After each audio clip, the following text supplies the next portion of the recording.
I wonder if any of you have heard of Charles Whitman. One day in August 1966, Charles Whitman shot his wife. Then he killed his mother. Then he took his gun up to a tower on the University of Texas campus. He took careful aim and he shot and killed a pregnant woman. He went on to kill 14 other people and wound 31 others before he himself was shot and killed by an off-duty police officer and a member of the public. There was such an outcry about this massacre that an immediate investigation was started. And one of the people doing the investigation was Dr. Stuart Brown. And Stuart Brown talked to as many people as he possibly could about the life of Charles Whitman. And what he found out was that Whitman had been systematically and tyrannically controlled by his father, who had deprived him of all play experiences. Brown got concerned about this, and he started looking at the lives of other similar homicidal men, and found that this play deprivation was common to them all. There's other research that shows that rats deprived of play become insular, antisocial, and aggressive. Studies on children in Romanian orphanages show that they became erratic in their behaviour patterns. They found it impossible to make social contact. They were physically desensitised. They were very withdrawn or hyperactive. They had restricted brain growth, and some areas of their brains weren't showing any activity at all. You'd think, wouldn't you? You'd think that with all this evidence, we would be celebrating the play of children. We would be elevating it to the highest point. But no, in the last decade or so, in the United States of America, about 40% of schools have cut recess time completely. Children are playing all day with no rest breaks, no play breaks, from kindergarten age upwards. And in the UK, when did you last see a kid playing out in the streets, climbing trees, groups of kids just roaming around playing, kids so grubby and happy because they've spent a day messing around? You don't see it. We're losing play. Like trying to carry sand and water in your cupped hands, it's slipping away from us. We have to do something. Well, what can we do? Well, the first thing we need to do is to remember what play is. And for those of you, like me, who had play as part of your normal childhood, we need to remember that. Now, that's not actually very easy, because trying to remember play, it's a bit like trying to remember your dreams. It's difficult. The memories are buried back here somewhere. But when they do come back to you, they come back with amazing clarity.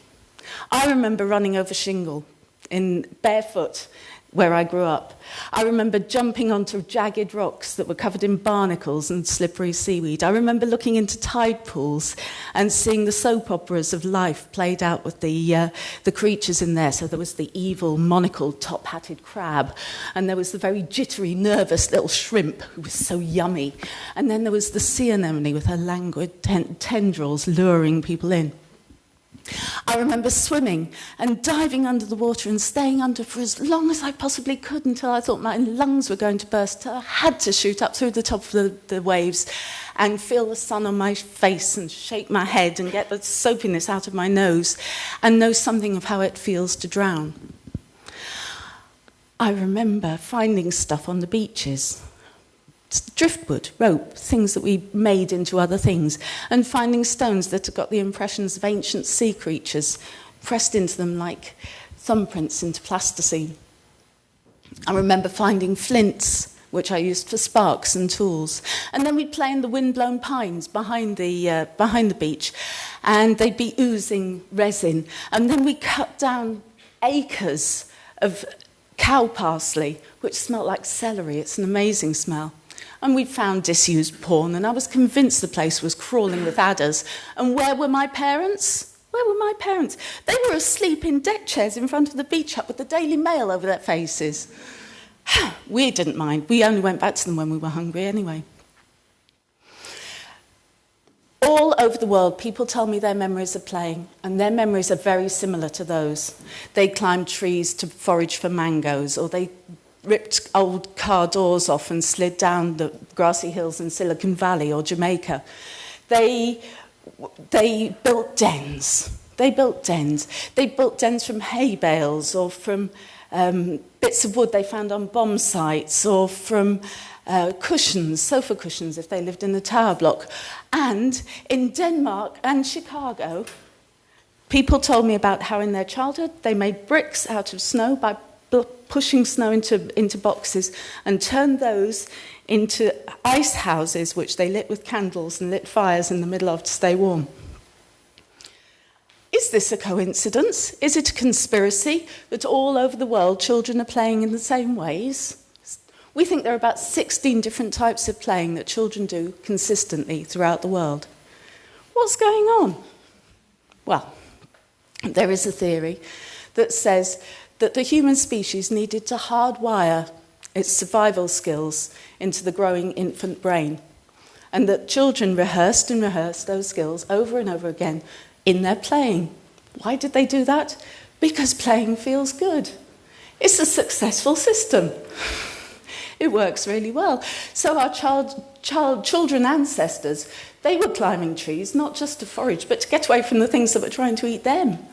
They were building dens, they were playing with fire, they were playing with sand, they were playing with water, they were playing with mud so that they could dig to bury bodies or to plant crops. They were learning how to take risks so that they could develop their skills and become more adept.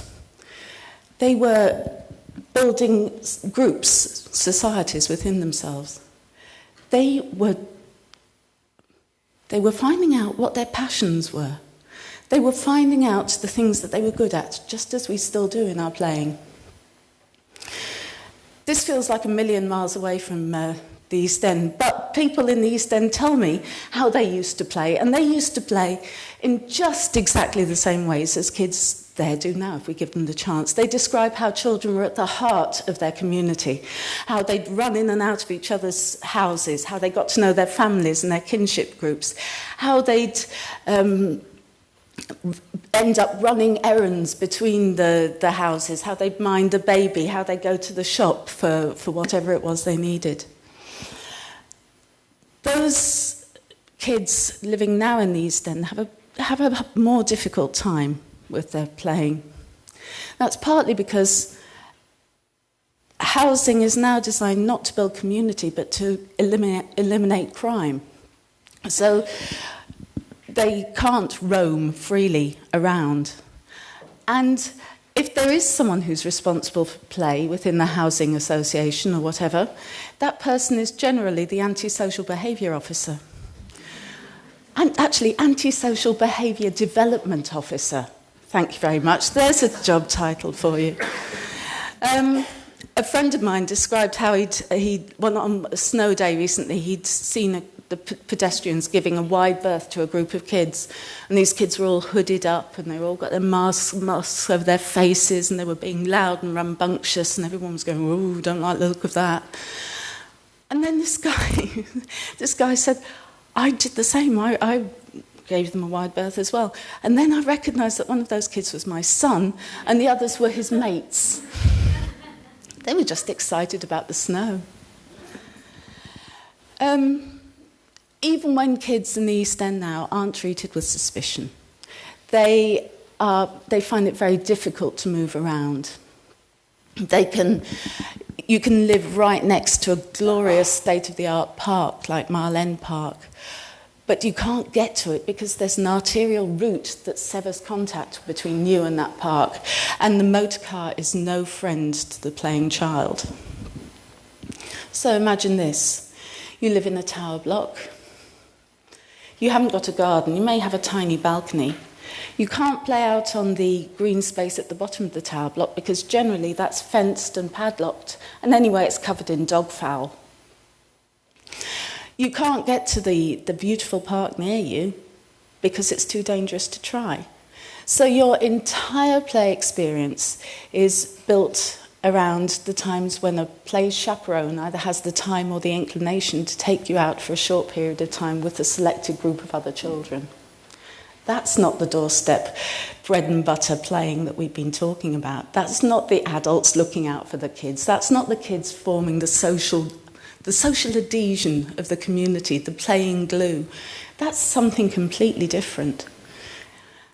We know that play isn't only a symptom, but a catalyst of a healthy community.